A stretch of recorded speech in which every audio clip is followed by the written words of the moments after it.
Assalamualaikum warahmatullahi wabarakatuh. Salam sejahtera bagi kita semua.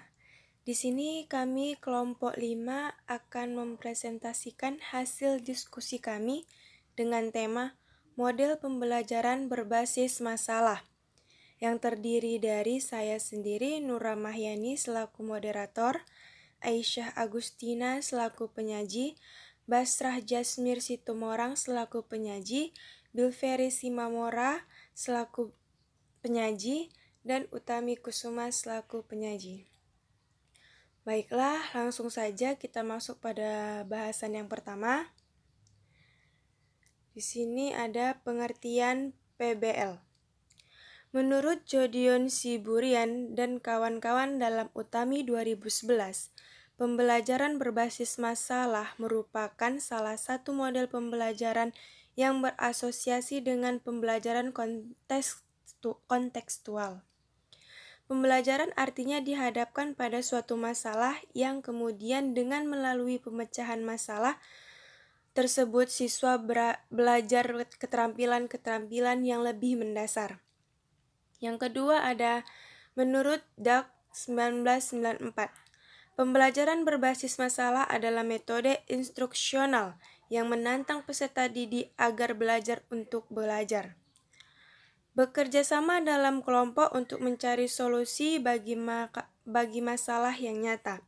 Masalah ini digunakan untuk mengaitkan rasa keingintahuan serta memiliki kemampuan analisis peserta didik dan inisiatif untuk materi pembelajaran. Berdasarkan beberapa pendapat ahli, maka dapat disimpulkan bahwa model pembelajaran berbasis masalah atau problem-based learning adalah model pembelajaran yang diawali dengan pemberian masalah kepada peserta didik, di mana masalah tersebut dialami atau merupakan pengalaman sehari-hari peserta didik. Selanjutnya, peserta didik menyelesaikan masalah tersebut untuk menemukan pengetahuan baru. Secara garis besar, PBL terdiri dari kegiatan menyajikan kepada peserta didik suatu situasi masalah yang autentik, yang bermakna, serta memberikan kemudahan kepada mereka untuk melakukan penyelidikan dan inquiry. PBL bertugas agar siswa mampu memperoleh dan membentuk pengetahuannya secara efisien, kontekstual, dan terintegrasi. Model pembelajaran pokok dalam PBL berupa belajar dalam kelompok kecil dengan sistem tutorial. Baiklah, hanya itu yang dapat saya sampaikan. Selanjutnya akan dibahas oleh teman-teman saya. Terima kasih. Baik, di sini akan saya jelaskan ciri khusus PBL menurut Arens. Yang pertama, pengajuan pertanyaan atau masalah. Mengajukan situasi kehidupan nyata autentik menghindari jawaban sederhana dan memungkinkan adanya berbagai macam solusi untuk situasi tersebut. Yang kedua, berfokus pada keterkaitan antar disiplin. Meskipun pembelajaran berdasarkan masalah mungkin berpusat pada mata pelajaran IPA atau MM, masalah yang akan diselidiki telah dipilih benar-benar agar dalam pemecahannya. Yang ketiga, penyelidikan autentik. Mengharuskan siswa melakukan penyelidikan autentik untuk mencari penyelesaian nyata terhadap masalah nyata. Mereka harus menganalisis dan mengidentifikasi masalah, mengembangkan hipotesis, dan membuat ramalan. Yang keempat, menghasilkan produk dan memamerkannya. Menuntut siswa untuk menghasilkan produk tertentu dalam bentuk karya nyata atau artefak dan program yang menjelaskan atau mewakili bentuk penyelesaian masalah yang mereka temukan. Yang kelima, kolaborasi. Dicirikan oleh siswa yang bekerja sama dengan yang lainnya, paling sering secara berpasangan atau dalam kelompok kecil. Bekerja sama memberikan motivasi untuk secara berkelanjutan terlibat dalam tugas-tugas kompleks dan memperbanyak peluang untuk berbagai inquiry dan dialog dan untuk mengembangkan keterampilan sosial dan keterampilan berpikir. Saya Agustina, saya akan menjelaskan prinsip-prinsip dalam penerapan PBL.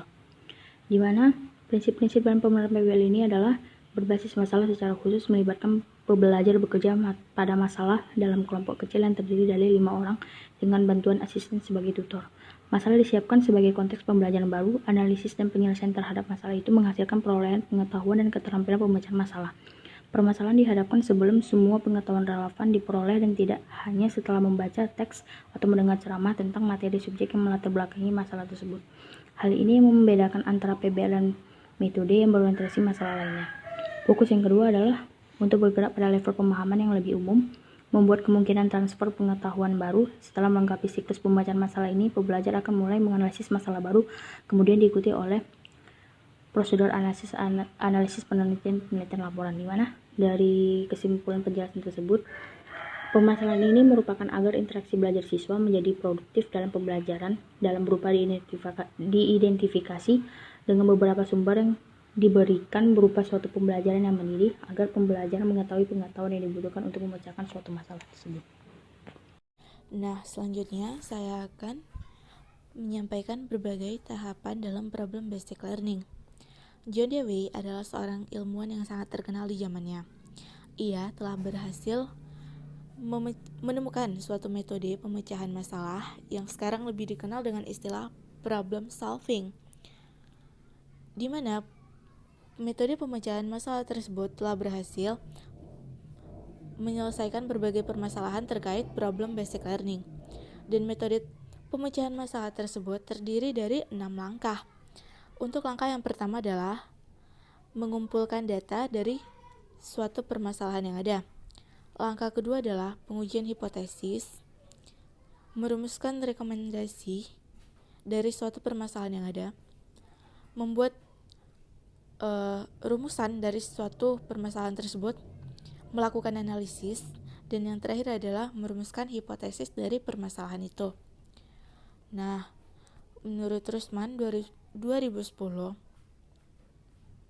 ada beberapa langkah dalam model pembelajaran berbasis masalah atau problem based learning. Untuk langkah yang pertama adalah orientasi siswa kepada masalah. Nah, pada bagian ini, seorang guru dituntut untuk memberikan penjelasan pembelajaran yang bersifat logis yang dibutuhkan oleh para siswanya. Hal tersebut bertujuan untuk memberikan motivasi kepada para siswanya agar dapat memecahkan suatu permasalahan yang telah ditentukan sebelumnya. Langkah kedua adalah mengorganisasi siswa untuk belajar. Nah, di sini seorang guru dapat membantu siswa untuk mendefinisikan serta mengorganisasikan para siswanya untuk melakukan berbagai langkah-langkah yang akan ditempuh dalam pemecahan masalah tersebut. Nah, langkah selanjutnya adalah membimbing penyelidikan individual dan kelompok. Nah, di sini guru dapat memberikan dorongan kepada para siswanya untuk mengumpulkan informasi yang sesuai berupa informasi yang sesuai untuk berbagai pemecahan masalah, untuk berbagai penyelesaian dari masalah-masalah yang telah ditentukan sebelumnya. Nah, pada bagian ini, siswa juga diwajibkan untuk melakukan berbagai eksperimen guna untuk mendapatkan berbagai penjelasan dari berbagai masalah-masalah yang telah ditentukan tersebut. Nah, langkah selanjutnya adalah mengembangkan dan menyajikan hasil karya. Pada langkah ini, guru dituntut untuk memberikan bantuan kepada siswanya berupa perencanaan dan penyiapan karya yang sesuai dengan berbagai macam masalah yang telah mereka tentukan sebelumnya. Nah, pada bagian ini seorang guru dapat membantu siswanya untuk membuat laporan perencanaan. Hal tersebut untuk memudahkan siswanya dalam memilih berbagai media yang akan mereka gunakan nantinya untuk menemukan berbagai solusi dari berbagai permasalahan yang ada. Nah, berbagai media yang dapat mereka gunakan adalah laporan yang berbentuk video atau berbagai model atau berbagai media lainnya. Langkah terakhir adalah menganalisis dan mengevaluasi berbagai proses pemecahan masalah. Pada langkah terakhir ini, seorang guru dituntut untuk memberikan bantuan kepada siswanya dalam hal menarik kesimpulan dari berbagai permasalahan yang telah mereka pecahkan sebelumnya. Nah, pada bagian ini, seorang guru dituntut untuk memberikan refleksi, evaluasi, ataupun berbagai penugasan lainnya kepada para siswanya. Untuk bagian selanjutnya akan disampaikan oleh teman saya. Di sini saya akan menjelaskan tentang sistem penilaian dalam PBL. Penilaian dilakukan dengan memadukan 3 aspek pengetahuan, knowledge, kecakapan atau skill, dan sikap atau attitude. Penilaian pembelajaran dengan PBL dilakukan dengan authentic assessment. Penilaian dapat dilakukan dengan portofolio yang merupakan kumpulan yang sistematis pekerjaan-pekerjaan siswa yang dianalisis untuk melihat kemajuan belajar dan kurun waktu tertentu dalam kerangka pencapaian tujuan pembelajaran. Penilaian dalam pendekatan PBL dilakukan dengan cara evaluasi diri atau self-assessment dan per-assessment. Yang pertama itu self-assessment. Penilaian dilakukan oleh pelajar itu sendiri terhadap usaha-usahanya dan hasil pekerjaannya dengan merujuk pada tujuan yang ingin dicapai atau standar oleh pelajar itu sendiri dalam belajar. Yang kedua, per-assessment. Penilaian di mana pelajar berdiskusi untuk memberikan penilaian terhadap upaya dan hasil penyelesaian tugas-tugas yang telah dilakukannya sendiri maupun oleh teman kelompoknya. Penilaian yang relevan dalam PBL antara lain sebagai berikut. Yang pertama, penilaian kinerja siswa. Yang kedua, penilaian portofolio siswa. Yang ketiga, penilaian potensi belajar. Yang keempat, penilaian usaha belajar.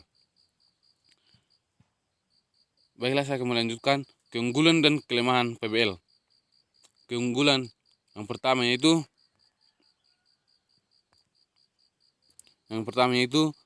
pemecahan masalah atau problem solving. Merupakan teknik yang cukup bagus untuk lebih memahami isi pelajaran. Yang kedua, pemecahan masalah atau